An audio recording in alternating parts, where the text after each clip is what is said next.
యేసుక్రీస్తు నామంలో ప్రతిరోజు దేవుని వాగ్దానం అనే కార్యక్రమానికి మిమ్మల్ని అందరినీ ప్రేమతో ఆహ్వానిస్తూ ఉన్నాం. ఎలా ఉన్నారండి? అందరూ బాగున్నారా? దేవుని కృపలో దయలో వర్ధిల్లుతున్నారా? ఆయన కార్యాలు అనుభవిస్తున్నారా? ప్రార్థన చేసుకుంటున్నారా? మీరు వ్యక్తిగతంగా ప్రార్థన చేసుకోండి, ప్రభు వైపు చూడండి.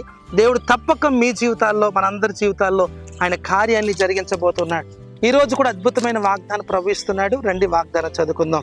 కీర్తనల గ్రంథము 91వ కీర్తన 14వ వచనం. అతడు నన్ను ప్రేమించుచున్నాడు గనుక నేను అతనిని తప్పించేదను. హల్లెలూయా.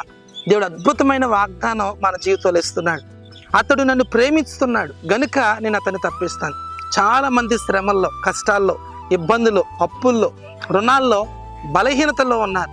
అయితే ప్రభు అంటున్నాడు, ఎప్పుడైతే మనం ఆయన ప్రేమించడానికి ప్రారంభిస్తామో దేవుడు మనల్ని తప్పించడానికి ప్రారంభిస్తాడు. ఎలాంటి కష్టమైనా, ఎలాంటి ఇబ్బంది అయినా, ఎంత పెద్ద శోధన అయినా, సమస్య అయినా, చిన్న ఉపాయంతో దేవుడు మనల్ని తప్పిస్తాడు, విడిపిస్తాడు.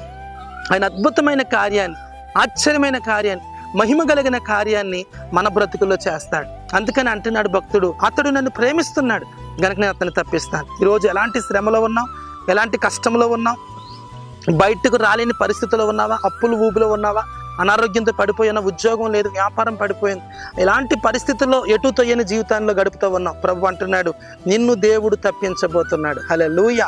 అది ఎలాంటి కష్టమైనా సరే దేవుడిని తప్పిస్తాడు. ఎంతమంది వాగ్దానం వింటూ ఉన్నారు? కుటుంబ సమస్యల్లో, కోర్టు కేసుల్లో, అప్పుల్లో, ఇబ్బందుల్లో, చాలా రకరకాల శ్రమల్లో మీరు బంధించబడి ఉన్నారు.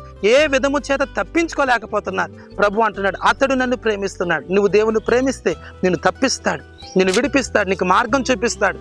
గొప్ప కార్యాన్ని, అద్భుతమైన కార్యాన్ని నీ బ్రతుకులో చేస్తాడు. మునుపెన్నడూ చూడని అద్భుతాన్ని నీ జీవితంలో చూడబోతున్నావు. కాబట్టి దేవుని ప్రేమించండి, ఆయన అంగీకరించండి, ఆయన రక్షకుడిగా అంగీకరించండి. మిమ్మల్ని తప్పిస్తాడు ఆయన.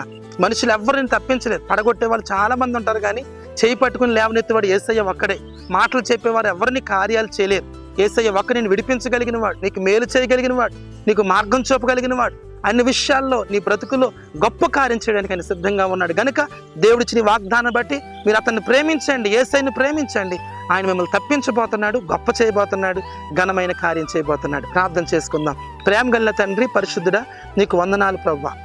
అతడు నన్ను ప్రేమించుచున్నాడు గనక నేను అతన్ని తప్పిస్తానన్నావు. శ్రమల్లో, కష్టాల్లో, ఇబ్బందుల్లో, ఇరుకులో ఉన్న ప్రతి వారు కూడా ప్రభువా యేసు నామములో ఇప్పుడే తప్పించబడుదురుగాక.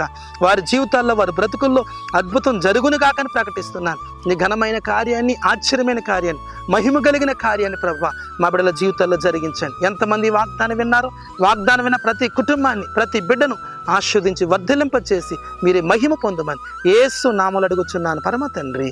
ఆమేన్, ఆమేన్. హల్లెలూయా. దేవుని బిడ్డలారా, అతడు నన్ను ప్రేమించుచున్నాడు గనక నేను అతన్ని తప్పిస్తాను.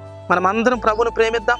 ప్రభు తప్పక మనల్ని తప్పిస్తాడు, విడిపిస్తాడు, గొప్ప చేస్తాడు, మన బ్రతుకుల్లో అద్భుతమైన కార్యం చేస్తాడు. అలాంటి కృప దేవుడు మన అందరికి దయచేయును గాక. ఆమేన్. God bless you.